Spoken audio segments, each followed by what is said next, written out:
Okay, good evening everybody. I make it 6 o'clock so we can open Cabinet for this evening. Item 1, urgent business. Do we have any urgent business? No urgent business this evening. Item 2 is declarations of interest. Does anybody have any interest that they need to declare? No. Take silence to be no, thank you very much. Item 3, apologies for absence. Have we received any? Apologies from Councillor Raymond, thank you very much. Item 4 is public question time. Take it we've not received any public questions. Thank you. So item 5 is the minutes of the previous meeting, beginning on page 1. Are members happy to agree the minutes is a correct record of our last Cabinet meeting? Thank you very much. So those are agreed. Item 6, Revenue Monitor and Capital Investment Programme 2018-19, Quarter 2, beginning on page 9. Councillor Jabbar, are you going to speak to this report? Very briefly, Chair, very briefly. So this is a regular report that we bring to Cabinet just to give you what's happening with our revenue budget and also the capital. As you'll see, Chair, the key thing to note is that we're predicting that by the end of the financial year there will be a small surplus in the revenue.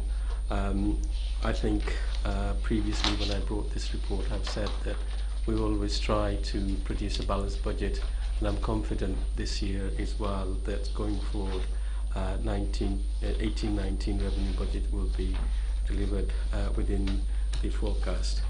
In terms of the capital, again there's an update for the first 6 months, and the key thing to note there is that there's been a significant slippage from the original budget, and we're now forecasting a spend of just under 50 million, and the spend by the end of September this year was just under 18 million. All the details are in the report, Chair. I'm quite happy to answer any questions, and obviously we've got the Borough Treasurer and the Executive Director, the Deputy Chief Executive here to answer any technical questions members may have. Thank you, Councillor Jabbar. Do any members wish to speak on this item at all? No, I think I would like to say something. I think that it is commendable that we set a balanced budget and have done throughout the period of austerity that's been inflicted upon us by the government. But it is worth highlighting at this point, because this is a budget item, how utterly outrageous it is that we've had to cut £208 million from our budget since 2010, which equates to 42% of what we had to spend back then. And that makes us the 6th hardest hit local authority in the country when it comes to cuts. And for somewhere like Oldham, that has the pressures on adult social care and other services that we have because of our demographics, which is completely different to many other parts of the country, it is outrageous that we're one of the hardest hit in the country, whilst all the more affluent areas who don't face the same challenges and pressures as we do are seeing increases in their less severe cuts, and in some cases increases in their funding. And I don't think that we can highlight how we've been singled out and had more cuts inflicted on us than other authorities enough in the media. Thank you. Can I just say something? I think that's a really valid point, Chair, that you make about the finances that we have to deal with. We're seeing a tremendous increase in demand from children's care. We're seeing tremendous increase in adult social care, and despite that we're getting our funding cuts every year. So if we look at next year, we've already got £17 million deficit that we need to address, and by the way, there will be a straight cut in our funding of £6.9 million. In the meantime, we're getting all the pressures from various services in our borough. And you know, when the government says that austerity is over, they need to come and visit Oldham. It is very much life and kicking. It's not over, and it's not funny either, Chair, because these cuts are actually having devastating impact on our residents. You only got to look at last week's UN report on poverty, and you see that a nation like ours, United Kingdom, the 5th largest economy, and austerity, what it's doing to the children and people who live in poverty in this country. It's outrageous. We're not a third world country, and we shouldn't be inflicting these kind of misery on our residents, not just in Oldham, not elsewhere as well. And for United Nations to comment on this, I just feel shameful that people in national government have used austerity to hit the poorest in our community. And how is it possible, right, that we're one of the most deprived authority in whole of the country, and yet we've been hit the hardest, sixth hardest, as part of austerity? How is that fair? And Mrs. May, when she came into Downing Street, she said she is going to tackle inequality in our society. Nothing of the sort, Chair. I wasn't going to speak like that, but because you've given me the opportunity, I just wanted to put on record that what they've done is hit the very poorest in our society.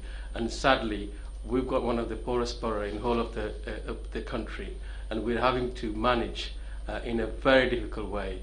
But a lot of people have been let down by this Tory government, and the reason for that is political ideology. There is money within the system, and they're choosing to spend it based on their political ideology. Thanks, Councillor Jabbar. Are there any further observations on this report? No. Okay, well, members happy to accept the recommendations as detailed at the front of the report. Agreed? Thank you very much. Okay, item 7, Treasury Management Mid-Year Review 2018. Councillor Jabbar again. Yeah, thank you, Chair. So this report is a statutory requirement that we have to bring it to Cabinet and also to the full Council to make sure that the way the finance of this authority is managed is compliant with recommendation and code of practice that's been given by the government and also the Chartered Institute of Public Finance. So it details all aspects of our finance. In fact, this is a highly technical report, but we have to bring it to you to make sure that it's reported so that if there are any questions, then our expert in Anne and Ray will be able to give you any answers that you've got. But just to say, Chair, that I'm very pleased to say that we comply with all the guidance in this area, and also in terms of our investment, you'll see our return is quite good given the restrictions that we operate within. I'm happy again to take any questions from anyone. Thanks, Councillor Jabbar. Do any members have any questions or observations on this report? No? Thank you. So the recommendations agreed as at the front of the report? Yep. Thank you very much.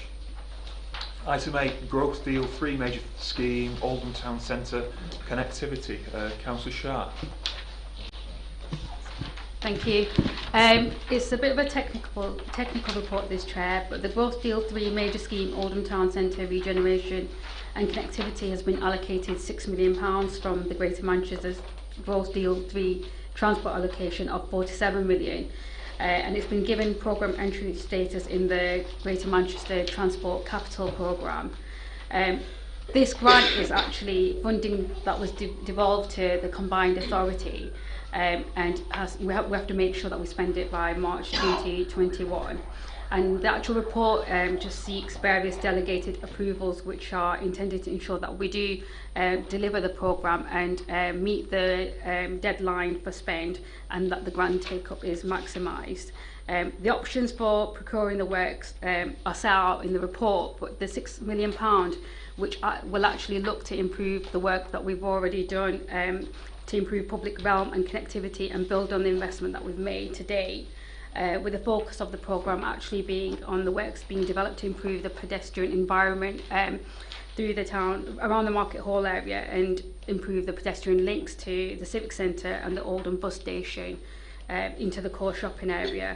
And again, it will complement a final town centre master plan once this is agreed. But I think this is like a good news story, because the benefit from it is that it adds to our capital programme. Thanks, Councillor Shah. Do members have any observations or questions on this report? I do think it is worth highlighting that this is £6 million that's been brought in from outside. It's not our money. It's that Greater Manchester has confidence in us to deliver projects that will change Oldham Town Centre. And I think that connectivity is incredibly important because, as lots of people will know, Oldham Town Centre is very hilly, and so making it easier and easier to negotiate for pedestrians and those that aren't using motor vehicles is the right thing to do. And I think that there's some really good stuff that will complement our ambitions for regeneration of the town centre that will be delivered by this money that other people have given to us. So thank you very much. If there's nothing further on this report, Councillor Jabbar. Yeah, I welcome this, Chair, and as you said and the Deputy Leader said, this is a really brilliant initiative for our borough. Can I put on our record the thanks to the officers in Helen's team who's worked on this, because it was a very tight bidding process and very technical as well, and they've done tremendously well, Chair, to get more than our share of the money within GM, and I think we ought to recognise that and record our thanks to the work that Joanne and her team has done. I was actually going to say that myself, but thank you, Abdul, for beating me to it. But I think it is very, very important to recognise, and in particular, obviously, thanks to Helen, but in particular to Joanne Betts, because as far back as I can remember, even my first time on council, I cannot remember going to a meeting where Joanne doesn't present an opportunity that, as political leaders, we haven't been aware of. She picks up on absolutely everything and ensures that Oldham gets the best of the opportunities that are available at the combined authority. So definitely a huge thanks to Joanne Betts.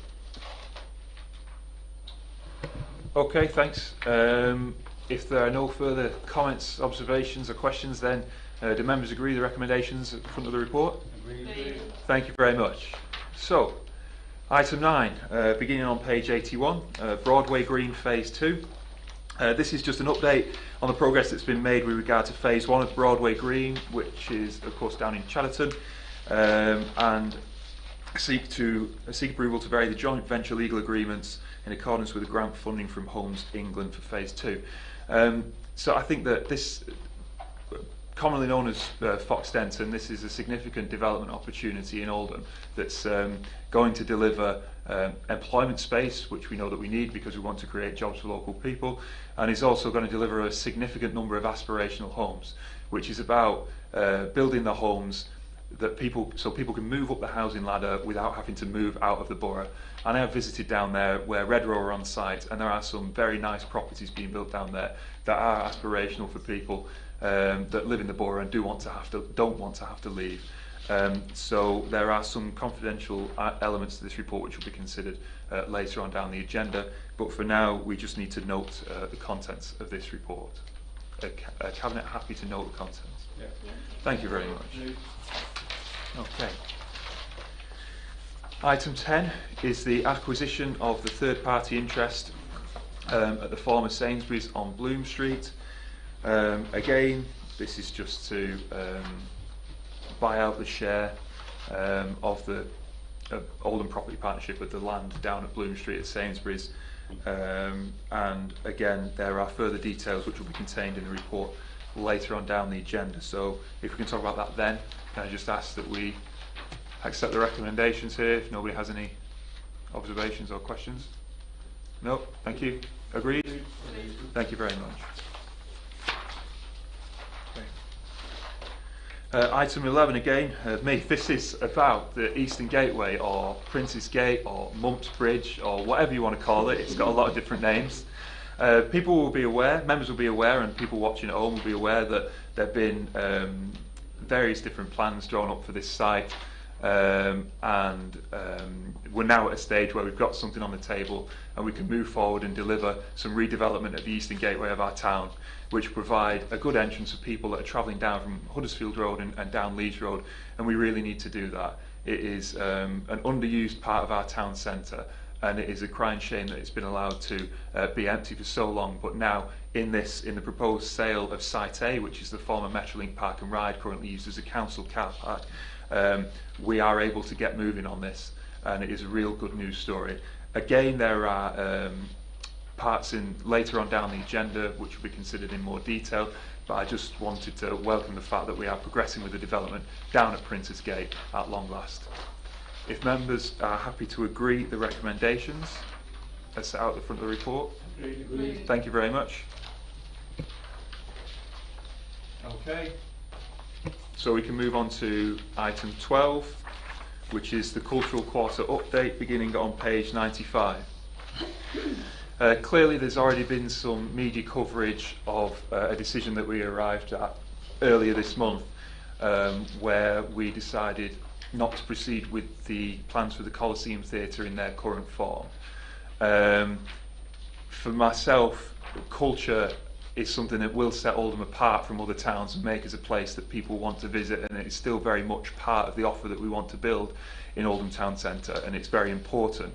However, it was clear, because of the amount of time that had passed since the original plans for the Coliseum Theatre had drawn up, and because of the escalation in costs, that we needed to think again about what we were going to do with that site. I remain committed to provision of a theatre in the town centre.